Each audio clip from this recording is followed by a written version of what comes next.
শিশু রামিসা ধর্ষণ ও হত্যা মামলায় সাক্ষ্য গ্রহণ শুরু হয়েছে।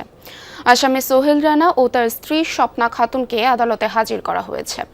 ঢাকার মহানগর শিশু সহিংসতা দমন ট্রাইব্যুনালের বিচারক মাসরুর সালিকিনের এজলাসে শুরু হয় সাক্ষ্য গ্রহণ। সাক্ষ্য দিতে আদালতে হাজির হয়েছেন মামলার বাদী রামিসার বাবা। এ সময় তিনি ন্যায় বিচার চেয়েছেন। এছাড়াও আরও কয়েকজন সাক্ষ্য দেবেন আজ। গতকাল আসামি সোহেল রানা তার স্ত্রী স্বপ্না খাতুনের বিরুদ্ধে অভিযোগ গঠনের শুনানি হয়। শুনানি শেষে আদালত সাক্ষ্য গ্রহণের জন্য আজকের দিন ধার্য করেন। এ মামলায় প্রত্যক্ষদর্শী, ফরেনসিক বিশেষজ্ঞ, তদন্ত কর্মকর্তা সহ মোট 18 জন সাক্ষী রয়েছেন। সরকার, বিরোধী দল উভয়ের কাছে বিনীতভাবে অনুরোধ করব, আপনারা সংসদে এমন একটা আইন পাশ করুন যেটা যারা স্বীকারোক্তি দিবে, স্বীকারোক্তি দেওয়ার সাথে তার 1 মাসের ভিতরে সেই রায় হবে এবং সেটা কার্যকারিতা হবে। দর্শক, শিশু রামিসা হত্যা মামলার সাক্ষ্য গ্রহণের বিষয়ে বিস্তারিত জানব। সরাসরি যোগ দিচ্ছেন সহকর্মী রাব্বি হোসেন। রাব্বি, সাক্ষ্য গ্রহণের শুরুতে বিচারক কি বললেন এবং বাদী ও বিবাদী পক্ষের বক্তব্য কি? শিশু রামিসা হত্যা মামলায় আজকে জবানবন্দি দিয়েছেন রামিসার বাবা যিনি রয়েছেন তিনি। সেখানে তিনি তার শিশুকে হত্যা এবং ধর্ষণের যে নৃশংস বর্ণনা সেটি তিনি তুলে ধরেছেন। কিছুক্ষণের আগেই শিশু রামিসার বাবার যে জবানবন্দি শেষ হয়েছে এবং তাকে জেরা করেছেন স্টেট ডিফেন্স।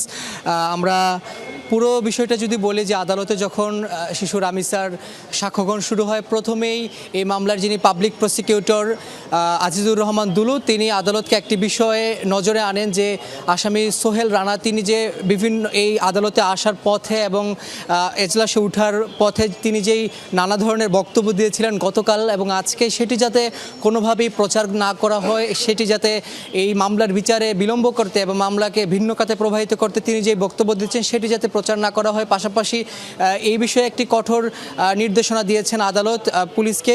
সেখানে আমরা দেখছি বিশেষ পাবলিক প্রসিকিউটর আজিজুর রহমান দুলু তিনি বলছেন যে এই মামলায় বিচারকে বিলম্বিত করার জন্যই তিনি নানা রকমের চেষ্টা করছেন। তবে আজকে যেহেতু এই মামলার আনুষ্ঠানিক বিচার শুরু হয়েছে, সাক্ষ্য গ্রহণের মধ্য দিয়ে প্রথমেই সাক্ষ্য দিয়েছেন রামিসার বাবা যিনি সাক্ষ্য দিয়েছেন, তাকে জেরা করেছেন। সেখানে উঠে এসেছে তিনি যে যখন রামিসাকে হত্যা করা হয় তিনি তখন অফিস থেকে ফিরে আসেন, খবর পেয়ে এসে যখন তিনি দেখেন তার শিশুকে নির্মমভাবে হত্যা করা হয়েছে, এই বিষয়ে তিনি এখানে বর্ণনা তুলে ধরেছেন। আজকে আরও কয়েকজন সাক্ষ্য দেবেন এবং সেখানে ফরেনসিক বিশেষজ্ঞরা রয়েছেন, মামলার কয়েকজন প্রত্যক্ষদর্শী রয়েছেন, আলামত যারা সংগ্রহ করেছেন, সেখানে পুলিশ কর্মকর্তারা রয়েছেন। এছাড়া যখন সুরতহাল রিপোর্ট করা হয় সেখানে যারা উপস্থিত ছিলেন তাদেরকেও সাক্ষী করা হয়েছে। তবে যেহেতু গতকালকে এই মামলাটির অভিযোগ গঠন করে বিচার শুরু হয় এবং বিচার শুরু হলে আজকে এই সাক্ষ্যগ্রহণের মধ্য দিয়ে এই মামলাটি যেহেতু আনুষ্ঠানিকভাবে বিচার কার্যক্রম শুরু হয়েছে, আজকে মূলত দিনব্যাপী বিচার এই সাক্ষ্যগ্রহণ চলবে। তবে আগামীকালকে হয়তো সাক্ষ্যগ্রহণ আরও থাকবে। আমরা সাক্ষ্যগ্রহণের আজকের পুরো সাক্ষ্যগ্রহণ অধ্যায়টি শেষ হলে আমরা আরও বিস্তারিত জানাতে পারবো যে আজকে ঠিক কতজন সাক্ষ্য দিয়েছেন এবং কারা কারা সাক্ষ্য দিয়েছেন। এখন পর্যন্ত একজনের সাক্ষ্যগ্রহণ সম্পন্ন হয়েছে। ধন্যবাদ রাব্বি আমাদের সাথে যুক্ত হওয়ার জন্য।